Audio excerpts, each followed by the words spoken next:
And so I tell him I'm available. So this was Wednesday. Turns out I was available Thursday evening and Saturday evening because I had an early train on Sunday, so I had nothing planned. Um, and so he did everything. So he wasn't available, but he moved stuff around so that he could be available for me, which is green flag. I did not do that. Yes. And not, I don't recommend not moving stuff around. It's just that I wasn't happy to do that at that time, but he did, so that was great. Yeah, you don't have to We flip over your whole world just to fit something in. If you can, then great. If you can't, then also good. Fine. exactly. I mean, if you can't wait a few days, then whatever. Yeah. And so he does the thing of so that I said last episode, do you want to go for tea or a cocktail? And so it made me laugh. And so we end up going, I choose to go to a cocktail bar. And so he arrives late, but because of traffic and everything like that. And so which is fine, he warned me like a couple of hours in advance, I'm going to be late. And I was like, okay, don't worry about it. It's fine. And so we end up meeting up. The cocktail bar that we chose was just stupid noisy. And so we both tell each other we're not, it's not very comfortable. We want to talk. It's not very nice. So we walk around for a bit. We're not finding a nice place to go. And so he says, I know this cocktail bar, but on the other side of town. Do you want to go? And I said, yeah. So we go to his car. He drives me there. He takes me to, so he doesn't drink alcohol, but he doesn't tell me this. And I don't drink a lot of alcohol. I drink some, but not a lot. But I don't drink gin. I just don't like gin. And he takes me to a gin bar. Oh, fun. And I'm like, you don't like gin and tonic? I don't like gin and tonic. I'm not British enough that way. And neither of us kind of tell each other that he doesn't drink alcohol at all. I don't like gin. Yeah. So we find This is ourselves hilarious. We find ourselves in this situation of like, because we've been going around in circles, I think we're both at a point where we just want to be sitting down in a nice place and having a chat. Yeah. And so he orders this non-alcoholic drink, kind of feigning, oh, I'm driving later because of stupid stigma around alcohol and not drinking alcohol. And I kind of tell the guy that I'm not a fan of gin. Like, what does he have that's a bit fruity? Anyway, very funny. We both realize that we don't really want to be in this gin bar, but we just want to be, getting on with the date. And so, we get our drinks, and at this point it's something like 9 p.m. We met up at 7. Yeah. And at this point it's 9 p.m. You should just have gone for a picnic at the local park. Oh, exactly. and it's just we talk and we talk and we talk, and then he says like, is this a date? And I go, what do you mean, is this a date?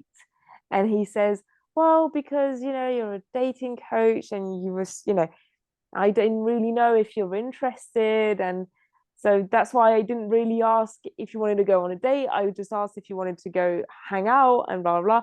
I was like, yeah, I think it's a date. And he was like, oh, okay, well, I'm happy because I was hoping that it was a date. And we just talk and talk and we talk, and like, it's 2 a.m. The bar's closing, so they're kicking us out. We don't really want to leave each other's company. So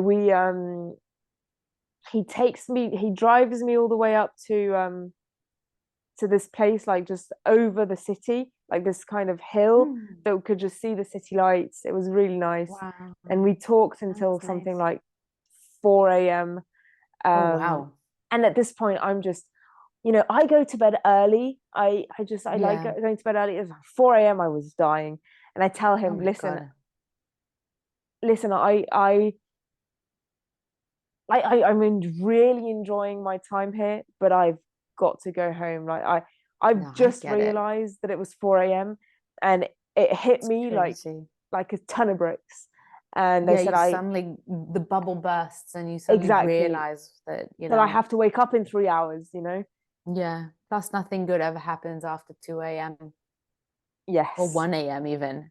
I'm Yes, or like, midnight. no, I'm like, nothing good ever happens in the middle of the night or early more hours No. of the morning. It's just like you make the worst decisions. Yeah.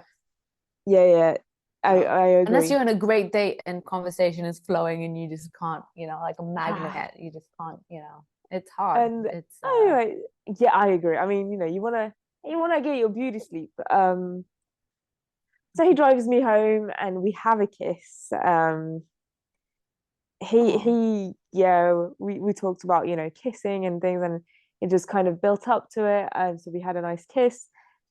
And after that we kind of just, moved heaven and earth to spend more time together. So anything that kind of could have, you know, see each other just before, just after our activities, we did that. And so, and yeah, then the rest is history. that's Um, amazing. That's the thing is that you just said, you moved heavens and earth and you move your stuff around. And like, I feel like a lot of times people say, that if someone wanted to be in your life, they'd find a way. But then there's other people that say, life gets in the way and there's this thing that goes on and doesn't always work out. But that's exactly the thing is that there's always going to be something and life is always going to happen and there's always going to be something in the way. And, no one expects you to just from one day to the next to suddenly have a free schedule to fit them into. But it takes time and you find like you gradually find the ways to fit them in. But you're always going to have to move things around and make it work somehow, and that's okay. It's part of being in a relationship in and adulthood. being a human, I completely Yeah. agree with that. And it's, so if they are not, you want to have a happy middle of, he moved stuff around on his side twice. So Yeah. it was only fair for me to do the same. And if he and then at that point it would have been legitimate for him to say, hey, I'm expecting you to move stuff around because I did it for you. you know if we're going to be continuing with each other, it's only fair for you to do it for me. And we never had that conversation because I thought of it first. I was just like, obviously I'm going to be doing this for him. And so yes, life happens, Yeah. but I'm going to compare it to another kind of non-starter relationship where this guy and I kind of went on one date after 2.5 months of writing. And then Mm-hmm. he was not moving anything around for me, like at all. Mm. And I said, listen, it's Yeah. fine. I get it. You want to live your life. But that's just telling me that you're not ready for a relationship.